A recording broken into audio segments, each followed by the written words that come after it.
Neo-traditionalism is best understood by explaining, first of all, what traditionalism is. So traditionalism with a small t, obviously that means a preference for customary ways or resistance to change or something like that. That's not what we're talking about here. It's traditionalism with a big T, a capital T, which is a particular school of thought. René Guénon, Guenon, is thought of as the first person who wrote about traditionalism with the capital T.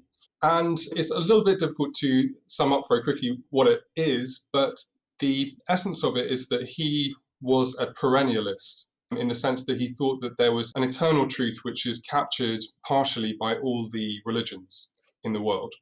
He himself became a practicing Muslim, but he'd grown up in the Martinist sect and he'd got involved in esoteric beliefs that way. And he also wrote about the traditional truths with a big T, which one can find in the Hindu Vedanta. But the basic idea is that rather than it being about following traditional ways, traditions with a small t, it's that there is one tradition with a big T. And so René Guénon was very interested in this idea of an elite who had the consciousness of this tradition and then could guide others. Then the next big player was a slightly younger Italian man called Julius Evola. And he was, unlike Guénon, he was very much involved in politics. And it's fair to say that he was on the far right. Julius Evola wrote a book called Fascism Viewed from the Right. So that's not somebody who's in the middle of the political spectrum. Certainly he believed in hierarchy. He had that in common with Guénon. And he was close to Mussolini, though he didn't count himself as a fascist himself. Anyway, so with Julius Evola, you get the seeds of neo-traditionalism because he, at a certain point, suggests that there's not one tradition which everybody should be living by, but rather that people from different areas of the world should possibly be living by their own traditions. So in one of his books, he deplores the fact that a series of, and this is a quote, a series of non-European peoples are, quote, renouncing their traditions, which date back for ages and have westernized, adopting the cultural ideologies, political forms and lifestyles of white peoples, as Evola puts it. And that's really what the main character I'm interested in picks up on.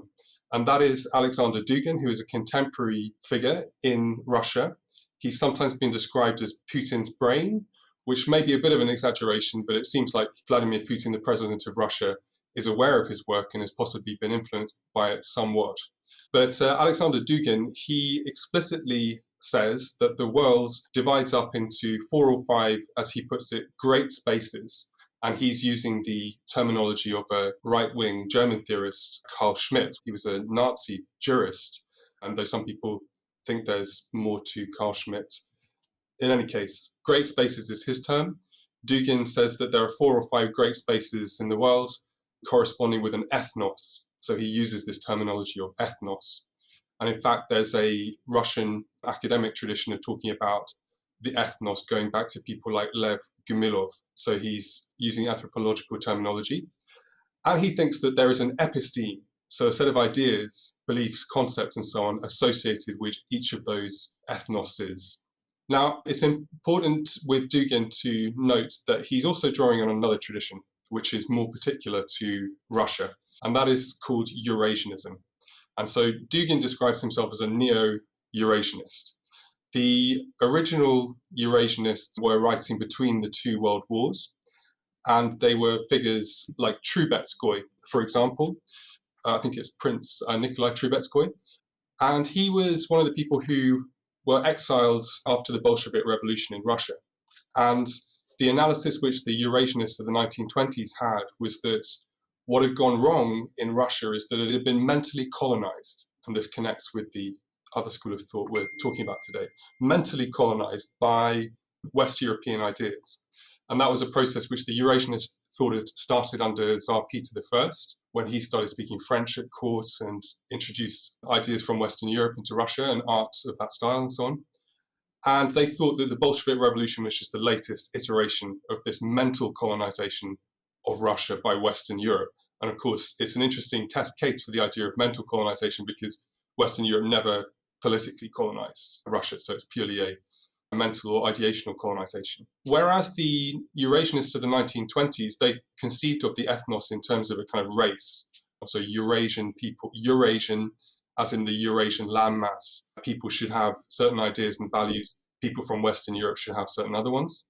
Aleksandr Dugin, he doesn't associate himself with the idea of race. He wants to give an analysis of what an ethnos is, which draws on the philosophy of Martin Heidegger. So the neo-traditionalism that I'm looking at, I guess it's not the only one, but it is Eurasianist neo-traditionalism because it's become quite influential in the hands especially of Aleksandr Dugin.